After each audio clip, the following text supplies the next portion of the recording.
ಅಲ್ಲ ರಾಮಣ್ಣ, ಸಂತೆಲ್ ಜನ ನೋಡ್ದ ಹೆಂಗಿದಾರಂತ. ಅಲ್ಲ, ಇತ್ತೀಚೆಗೆ ಜನ ಜಾಸ್ತಿ ಆಗ್ತಾರಲ್ಲ. ಬೆಳಿಗ್ಗೆ ಹೋದ್ರೆ ಮಧ್ಯಾಹ್ನ ಸಾಯಂಕಾಲ ಆಗ್ಬಿಡ್ತಲ್ಲ ಬರೋದು. ಹಿಂಗಾದ ಏನ್ ಕೆಲಸ ಮಾಡೋದು ನಾವು ಅಂತ. ಹೌದು ನಾರಾಯಣಪ್ಪ, ನನಗೂ ಹಂಗೆ ಅನ್ಸುತ್ತೆ. ನಾನು ಅದಕ್ಕೆ ಜಾಸ್ತಿ ಹೋಗೋದೇ ಇಲ್ಲ. ನಾನು ಏನು ಮಾಡೋಕ್ಕಾಗತ್ತೆ ಹೇಳು. ನಮ್ಮ ಅಳಿಯಂದ್ರು, ಆ ಚಿಕ್ಕನ ಅಳಿಯನೋ ಕೆಲಸ ಕೆಲಸ ಕೆಲಸ ಅಂತ ಕೆಲ್ಸಕ್ಕೆ ಹೊಂಟೋಗ್ಬಿಡ್ತಾನೆ. ಈ ದೊಡ್ಡ ಅಳಿಯನೋ ಹೊಲ ಜಮೀನು ಅದೇ ಆಗೋಗುತ್ತೆ. ಸ್ವಲ್ಪ ನಾನು ಸಹಾಯ ಮಾಡ್ದಂಗೆ ಆಗುತ್ತಲ್ಲ ಅಂತ ಅಷ್ಟೇ ಹೋಗೋದು. ಇಲ್ಲ ಅಂದರೆ ನಾನೇನು ಹೋಗಲ್ಲ. ಏನು ಮಾಡೋಕ್ಕಾಗಲ್ಲ ಬಾ.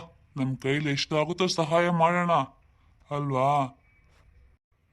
ಅಷ್ಟೇ, ಹಂಗೆ ಮಾಡಬೇಕು. ಇನ್ನೇನು ಮಾಡೋದು. ಅದಕ್ಕೆ ನನ್ನ ಕೈಲಾಗೋ ಸಹಾಯ ಮಾಡ್ತಾ ಇರ್ತೀನಿ. ಏ ತಮಣ, ವಿಷಯ ಗೊತ್ತಾಯ್ತೇನೋ? ಊರೆಲ್ಲ ಒಂದೇ ವಿಷಯ ಮಾತಾಡ್ತಾ ಇದ್ದಾರೆ. ಏನೋ ಅಂಥ ವಿಚಾರ? ಏನೋ ನನಗೇನು ಕಿವಿಗೆ ಇನ್ನೂ ಬಿದ್ದೇ ಇಲ್ವಲ್ಲ. ಅದೇ ಅಪ್ಪ, ನಂಗೂ ಏನೋ ಇನ್ನೂ ಕಿವಿಗೆ ಬಿದ್ದೇ ಇಲ್ಲ. ಅಯ್ಯೋ ಅಜ್ಜಿ ಇರು, ಇವನು ಏನೋ ಹೇಳ್ತಾವನೆ, ಕೇಳಿಸ್ಕೊಳ್ಳೋಣ. ಹೇಳೋ, ಏನೋ ಅಂಥ ವಿಚಾರ?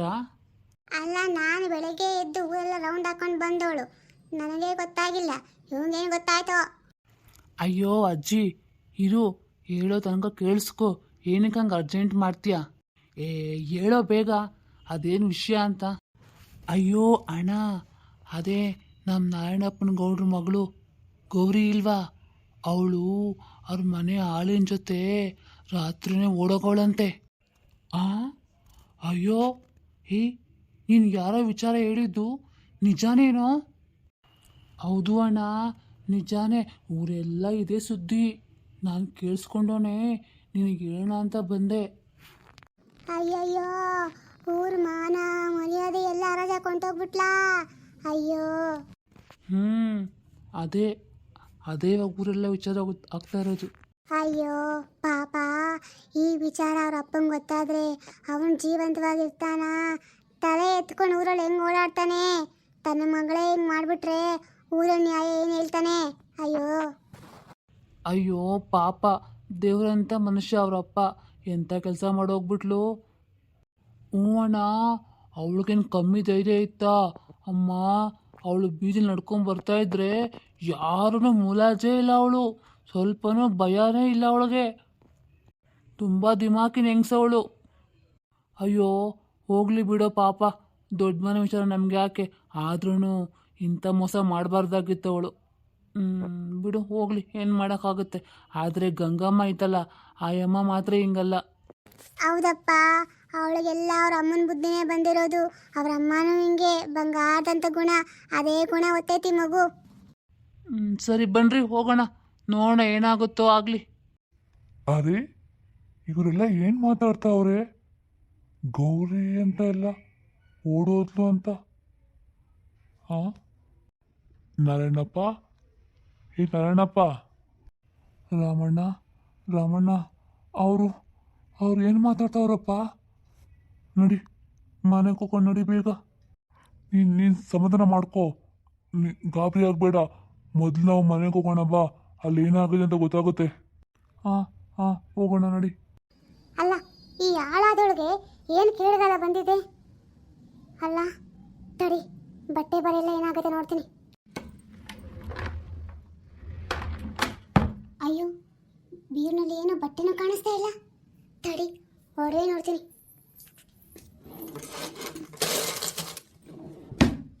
ಅಯ್ಯೋ ದೇವ್ರೆ, ಒಂದು ಒಡವೆನೂ ಕಾಣಿಸ್ತಾ ಇಲ್ಲ. ಅಂದ್ರೆ ಇವಳೆಲ್ಲ ದೋಚ್ಕೊಂಡು ಹೊಂಟೋಗಿದ್ದಾಳ. ಅಯ್ಯೋ ದೇವ್ರೆ, ಎಂಥ ಮಗಳು ಜನ್ಮ ಕೊಟ್ಬಿಟ್ಟೆ ನಾನು. ಎಂಥ ಹುಟ್ಬಿಟ್ಲ ನನ್ನ ಹೊಟ್ಟೆನಲ್ಲಿ.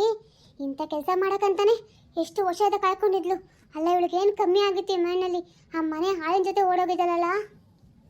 ಇಲ್ಲ, ನನಗಿದ್ರಲ್ಲೇನೋ ಅನುಮಾನ ಇದೆ. ಇದೆಲ್ಲನೂ ಆ ಗಂಗಂದೇ ಕೈವಾಡ. ಹೌದು. ಏ ಗಂಗಾ, ನಾಟಕ ಮಾಡೋದು ನಿಲ್ಸೆ. ನೀನೇ ನನ್ನ ಮಗಳಿಗೆ ಇಲ್ದಿರೋದನ್ನೆಲ್ಲ ಹೇಳ್ಕೊಟ್ಟು ಅವನ ಜೊತೆ ಮನೆ ಬಿಟ್ಟು ಓಡಿಸಿ ಕಳಿಸಿರೋದು. ಅಮ್ಮ, ನೀವೇನು ಹೇಳ್ತಾ ಇದ್ದೀರಾ ಅಮ್ಮ? ನಾನು ಆ ಥರ ಕೆಲಸ ಮಾಡ್ತೀನ? ಅವಳು ನನ್ನ ತಂಗಿ ಅಲ್ವೇನಮ್ಮ? ನಾನು ಇಂಥ ಹಾಳು ಬುದ್ಧಿ ಅವಳಿಗೆ ಹೇಳ್ಕೊಡ್ತೀನ? ಯಾಕಮ್ಮ ನನಗೆ ಈ ಥರ ಚುಚ್ಚಿ ಮಾತಾಡ್ತಾ ಇದ್ದೀರಾ? ನಿಲ್ಸು. ನೀನು ಈ ನಾಟಕನ ನಿಮ್ಮಪ್ಪ ನಂಬೋದು, ನಾನು ನಂಬಲ್ಲ. ನನಗೆಲ್ಲ ಇವಾಗ ಅರ್ಥ ಆಗ್ತಾ ಇದೆ. ನನಗೆ ಹೆಂಗಿದ್ರು ಗಂಡು ಮಕ್ಳೇ ಆಗಿದ್ದಾವೆ, ಅವಳಿಗೆ ಹೆಣ್ಮಕ್ಳು ತಾನೇ ಬಿಡೋದು. ಅವನ ಹೆಂಗನ ಮದುವೆ ಮಾಡಿ ಈ ಮನೆಯಿಂದ ಓಡಿಸಿ ಸರಿ ಹೋಗುತ್ತೆ. ಈ ಆಸ್ತಿ ಎಲ್ಲ ನಿನ್ನ ಗಂಡು ಮಕ್ಳಿಗೆ ಸಿಗುತ್ತೆ ಅಂತ ಆಸೆ ಅಲ್ವ ನಿನಗೆ? ಅಮ್ಮ, ನಾನು ಯಾವತ್ತೂ ಆ ಥರ ಆಸೆ ಪಡೋದೇ ಇಲ್ಲಮ್ಮ. ಕನ್ಸಲು ಸಹ ಯೋಚನೆ ಮಾಡಲ್ಲ. ಅವಳೆ ಮಕ್ಕಳು ನನಗೂ ಮಕ್ಕಳಲ್ವೇನಮ್ಮ? ಯಾಕಮ್ಮ? ಮುಚ್ಚೆ ಬಾಯಿ. ನಿನಗೆ 3 ಜನ ಗಂಡು ಮಕ್ಳೇ ಆಗಿದ್ದಾರೆ ಅಂತ ಅಹಂಕಾರ ಅಲ್ವಾ? ಅವಳಿಗಿರೋ 2 ಹೆಣ್ಮಕ್ಳು ಅಂತ ನಿಂಗೆ ತುಂಬ ಖುಷಿ ಆಗಿರ್ಬೇಕೇನೋ. ಆದರೂ ನಿಂದೇನೋ ಕೈವಾಡ ಇದ್ರೂ ಇರುತ್ತೆ, ಹೇಳೋಕ್ಕಾಗಲ್ಲ. ನಿಂಗೆ ದುಡ್ಡಿನ ದುರಾಸೆ ಕಣೆ. ಈ ಆಸ್ತಿ ಮೇಲಿರೋ ಆಸೆಯಿಂದ ಮನೆಯಿಂದ ಆಚೆನೂ ಹೋಗ್ದೇಲೆ ಮನೆ ಅಳಿನ ಮದುವೆ ಮಾಡಿಕೊಂಡು ಇಲ್ಲೇ ಇದೆಯಾ. ಅದು ಸಾಲದು ಅಂತ ನನ್ನ ತಂಗಿಗೆ ಆಚೆ ಕಡೆ ಮದುವೆ ಮಾಡಿಕೊಟ್ರೆ ದುಡ್ಡೆಲ್ಲ ಹೋಗ್ಬಿಡುತ್ತೆ, ಆಸ್ತಿ ಹೋಗ್ಬಿಡುತ್ತೆ, ವರದಕ್ಷಿಣೆ ಕೊಡಬೇಕು ಅನ್ನೋ ಕಾರಣಕ್ಕೆ ನೀನು ಅವಳಿಗೂ ತಲೆ ಸವರ್ಬಿಟ್ಟು ಅವಳನ್ನು ಇದೇ ಮೇಲೆ ಇಟ್ಕೊಂಡೆ. ಅಮ್ಮ ಸಾಕು, ಅಮ್ಮ ಸಾಕು, ನನ್ನ ಕೇಳೋಕ್ಕಾಗ್ತಾ ಇಲ್ಲ. ಇಷ್ಟು ಸಾಲದು ಅಂತ ಇರೋ 2 ಹೆಣ್ಮಕ್ಳು ಆಯ್ತಂತ ಖುಷಿ ಪಟ್ಕೊಂಡು ಇವಾಗ ಅವಳಿದೆ ತೊಂದರೆ ಆಗುತ್ತೆ ಅಂತ ಹೇಳ್ಬಿಟ್ಟು ಅವಳನ್ನು ಮೆತ್ತಿಗೆ ಮನೆ ಬಿಟ್ಟು ಓಡೋಗೋ ಥರ ಮಾಡಿದೆ ಅಲ್ವೇನೆ? ಅಮ್ಮ, ನನಗೆ ಇಷ್ಟೆಲ್ಲ ನೋವು ಕೊಡಬೇಡ ಅಮ್ಮ. ನಾನು ಅಂಥವಳಲ್ಲ ಅಮ್ಮ. ನಾನು ಈ ಆಸ್ತಿ ಮೇಲೆ ಯಾವತ್ತೂ ಆಸೆ ಪಟ್ಟವಳೇ ಅಲ್ಲ. ಇಲ್ಲ, ನಂಗೆ ಚೆನ್ನಾಗಿ ಗೊತ್ತಾಗ್ತಾ ಇದೆ. ಅವಳು ಮನೇಲಿ ಇಲ್ಲ ಅನ್ನೋ ಸಮಯ ನೋಡಿ ಅವಳು ರೂಮಾಗಿದ್ದು ಒಡವೆಲ್ಲ ಎತ್ಕೊಂಡೋಗಿ ನಿನ್ನ ರೂಮಲ್ಲಿ ಇಟ್ಕೊಂಡಿದ್ದೀನೇ. ಮರ್ಯಾದೆಯಿಂದ ಕೊಟ್ಟರೆ ಸರಿ. ಗಂಗಾ, ಗಂಗಾ, ಏನಮ್ಮ ಊರಲ್ಲಿ ಜನ ಎಲ್ಲ ಮಾತಾಡ್ತಾ ಇರೋದು ನಿಜನಾ? ಗೌರಿ, ಗೌರಿ. ಅಪ್ಪ, ನಾನು ಏನಂತ ಹೇಳಿ ಅಪ್ಪ? ಬೆಳಿಗ್ಗೆಯಿಂದ ಗೌರಿ ಎಲ್ಲೂ ಕಾಣಿಸ್ತಾ ಇಲ್ಲ. ಏನಾಗಿದೆ ಅಂತ ಗೊತ್ತಿಲ್ಲ ಅಪ್ಪ. ಹಂಗಂದ್ರೆ ನನ್ನ ಮಾನ ಮರ್ಯಾದೆಯೆಲ್ಲ ಕಳೆದುಬಿಟ್ಲ ಅವಳು? ಅಲ್ಲ ಗಂಗಾ, ನಾನು ಅವಳಿಗೆ ಏನು ಕಡಿಮೆ ಮಾಡಿದ್ದೆ ಅಂತ ನನ್ನ ತಲೆ ತಗ್ಸುವಂಥ ಕೆಲಸ ಮಾಡಿಬಿಟ್ಲಲ್ಲಮ್ಮ. ಅವಳು ಏನು ಕೇಳಿದ್ರು ನಾನು ಇಲ್ಲ ಅಂತಿರ್ಲಿಲ್ಲ. ಅವಳು ಇಷ್ಟಪಟ್ಟಿದ್ದೆಲ್ಲ ಕೊಡಿಸಿದ್ದೆ. ಅವಳು ಇದೇ ಬೇಕಂದ್ರೆ ಇದೇ, ಅದೇ ಬೇಕಂದ್ರೆ ಅದೇ ಎಲ್ಲ ಕೊಡಿಸಿದ್ನಲ್ಲ. ಆದರೂ ಯಾಕಿಂತ ಕೆಲಸ ಮಾಡಿದ್ಲು? ನಾರಾಯಣಪ್ಪ, ಸಮಾಧಾನ ಮಾಡ್ಕೋ. ನೀನು ಗಾಬರಿ ಆಗಬೇಡ. ಲಕ್ಷ್ಮು, ನಿನಗೂ ಏನೂ ಗೊತ್ತಾಗಿಲ್ವೇನೆ? ರೀ, ನನಗೂ ಏನೂ ಗೊತ್ತಾಗಿಲ್ಲ ರೀ. ಒಂದು ಚೂರು ಸುಳಿವೆ ಕೊಡ್ದಾಗ ಓಡೋದ್ಲು ಹಾಳಾದವಳು. ಅವಳು ನಮ್ಮ ಪಾಲಿಗೆ ಇನ್ಮೇಲೆ ಇಲ್ಲ ಅನ್ಕೋಬಿಡೋಣ ರೀ. ನೀವು ದುಃಖ ಮಾಡ್ಕೋಬೇಡಿ. ಹೆಂಗೆ ನಾನು ಈ ಮುಖ ಇಟ್ಕೊಂಡು ಆಚೆ ಹೆಂಗೆ ಓಡಾಡಲಿ? ತಲೆ ಎತ್ಕೊಂಡು ಹೆಂಗೆ ತಿರುಗಲಿ?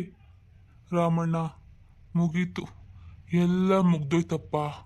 ನನಗಿನ್ನೇನೂ ಉಳಿಸಿಲ್ಲ. ಆದರೂ ನನ್ನ ಮಗಳು ನಾನು ಜನ್ಮ ಕೊಟ್ಟಂಥ ಮಗಳು ಇಂಥ ಕೆಲಸ ಮಾಡ್ತಾಳೆ ಅಂತ ನನ್ನ ಕನಸಿನಲ್ಲೂ ನೆನೆಸಿದ್ದಿಲ್ವಲ್ಲ. ಅಪ್ಪ, ಸಮಾಧಾನ ಮಾಡ್ಕೊಳ್ಳಿ ಅಪ್ಪ.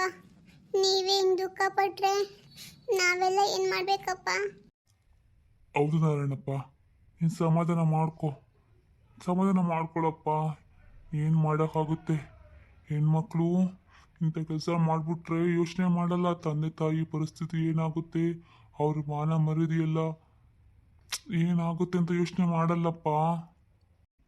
ನನಗೆ ಮಕ್ಕಳಿಲ್ಲದೆ ಇರ್ಬೋದು, ಆದರೆ ಒಬ್ಬ ತಂದೆಯಾಗಿ ಯೋಚನೆ ಮಾಡೋಕೆ ನನಗೂ ಅರ್ಥ ಆಗುತ್ತಪ್ಪ. ನಾರಾಯಣಪ್ಪ, ಸಮಾಧಾನ ಮಾಡ್ಕೊ.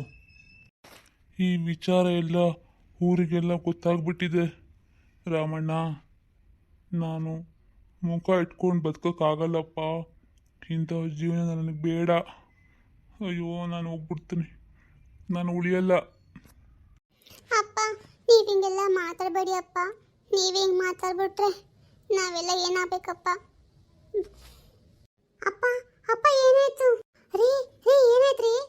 ಅಯ್ಯೋ ನಾರಾಯಣಪ್ಪ, ಬಿದ್ದೋಗ್ಬಿಟ್ಟ, ಎದ್ದೇಳು.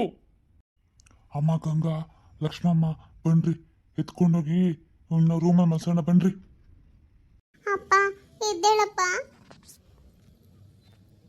ರೀ, ಪ್ರಿಯಾ, ಯಾಕೆ ನೀನಿವತ್ತು ಆಚೆ ಎಲ್ಲೂ ಕಾಣಿಸೇ ಇಲ್ಲ? ಒಳ್ಳೆ ಕುತ್ಕೊಂಡು. ಪ್ರಿಯಾ, ನೀನು ಅಳ್ತಾ ಇದೆಯಾ? ಏನಾಯ್ತೆ? ಓ ರಾಧಾ, ನೀನಾ? ಬಾ. ಅದು ಏನಾಯ್ತು ಗೊತ್ತಾ?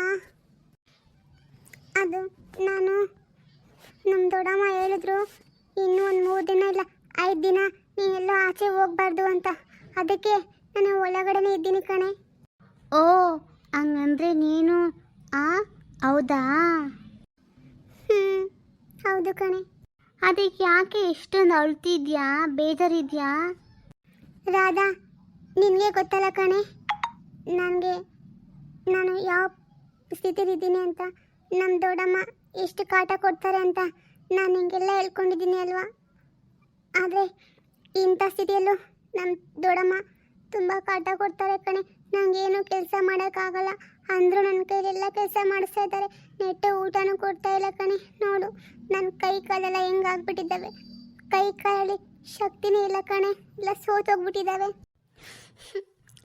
ಅಳ್ಬೇಡ ಕಣೆ, ನಿನ್ನ ಹತ್ರ ಯಾಕೋ ನನಗೂ ಕಣ್ಣಲ್ಲಿ ನೀರು ಬರುತ್ತೆ. ನಾವಿಬ್ಬರೇ ಬೆಸ್ಟ್ ಫ್ರೆಂಡ್ಸ್ ಅಲ್ವಾ? ಸರಿ, ಇವಾಗ ನನ್ನ ಕೈಲಿ ನಿಂಗೆ ಎಷ್ಟು ಹೆಲ್ಪ್ ಆಗುತ್ತೋ ಅಷ್ಟು ಮಾಡ್ತೀನಿ ಕಣೆ. ನೀನು ದುಃಖ ಪಡಬೇಡ ಕಣೆ. ಆಯಿತು ರಾಧಾ, ನೀನು ಅಳಬೇಡ, ನಾನು ಅಳಲ್ಲ. ನನಗೆ ಕಷ್ಟ ಅಂತ ಬಂದು ಹೇಳ್ಕೊಳಕ್ಕೆ ಯಾರಿದ್ದಾರೆ? ನೀನೊಬ್ಬಳೇ ಅಲ್ವಾ? ಅದಕ್ಕೆ ಕಣೆ ನಿನಗೆಲ್ಲ ಹೇಳ್ಕೊತೀನಿ. ನನಗೆ ನಿನ್ನ ಹತ್ರ ಹೇಳ್ಕೊಂಡ್ರೆ ಏನೋ ಒಂದು ರೀತಿ ಸಮಾಧಾನ ಸಿಗುತ್ತೆ. ಸರಿ ಕಣೆ, ನಾನು ಅಳಲ್ಲ. ಆದರೆ ನಾನು ನಿನಗೆ ಇಷ್ಟು ಕಷ್ಟದಲ್ಲಿ ಇರೋಕ್ಕೆ ಬಿಡಲ್ಲ ಕಣೆ. ನನ್ನ ಕೈಲಿ ಎಷ್ಟಾಗುತ್ತೋ ಸಹಾಯ ಮಾಡೇ ಮಾಡ್ತೀನಿ. ಇರು, ನಾನು ಮನೆಗೆ ಹೋಗಿ ಬರ್ತೀನಿ. ಇರು ರಾಧಾ, ನಿಂತ್ಕೊಳ್ಳೆ. ಎಲ್ಲಿಗೆ ಹೋಗ್ತಿದ್ಯಾ? ಬಾರಿ ಇಲ್ಲಿ ನಿಂತ್ಕೋ. ಇರೇ, ಬಂದೇ ಇರು, ಎಲ್ಲೂ ಹೋಗಲ್ಲ, ಬರ್ತೀನಿ. ಒಂದು ನಿಮಿಷ ಇರು. ಅಯ್ಯೋ ಪಾಪ, ಇವಳು ಒಂಟೆ ಹೋದ್ಲು ಏನೋ. ದೇವ್ರೆ, ಯಾಕಪ್ಪ ಹೆಣ್ಣಿನ ಜನ್ಮ ಕೊಟ್ಟೆ ನನಗೆ? ಅಲ್ಲ ಅಂದರೆ ನಾವು ಹೆಣ್ಣಾಗಿ ಹುಟ್ಟೋದೇ ತಪ್ಪ? ಈ ಭೂಮಿ ಮೇಲೆ ಹೆಣ್ಣಿನ ಜನ್ಮನೇ ತಪ್ಪ? ಆದರೆ ನನಗೆ ಯಾಕೆ ಕಷ್ಟ? ಅಮ್ಮ, ನನಗೆ ಅಮ್ಮ ಇಲ್ಲ ಅಂತನಾ? ಹೆಣ್ಣಾಗಿ ಹುಟ್ಟೋಕ್ಕಿಂತ ಮಣ್ಣಾಗಿ ಹುಟ್ಟಿದರೆ ಮಣ್ಣಿನ ಮೇಲೊಂದು ಮರವಾಗಿ, ಮಣ್ಣಿನ ಮ್ಯಾಲೊಂದು ಮರವಾಗಿ ಹುಟ್ಟಿದರೆ ಪುಣ್ಯವಂತರಿಗೆ ನೆರಳಾಗಿ. ಹೆಣ್ಣಾಗಿ ಹುಟ್ಟೋಕ್ಕಿಂತ ಮಣ್ಣಾಗಿ ಹುಟ್ಟಿದರೆ ಮಣ್ಣಿನ ಮ್ಯಾಲೊಂದು ಮರವಾಗಿ. ಅಮ್ಮ, ನಾನು ಬೇಗ ನಿನ್ನ ಹತ್ರ ಬಂದ್ಬಿಡ್ತೀನಿ ಅಮ್ಮ. ನನಗೆ ಹೆಣ್ಣಿನ ಜನ್ಮ ಬೇಡ ಅನಿಸ್ಬಿಟ್ಟಿದೆ ಅಮ್ಮ. ಅಮ್ಮ, ನೀನು ನನ್ನ ಮೇಲಿಂದ ನೋಡ್ತಾ ಇರ್ತೀಯಲ್ವಮ್ಮ? ನನಗೆ ಕಷ್ಟ ಯಾವಾಗ ತಪ್ಪುತ್ತೆ?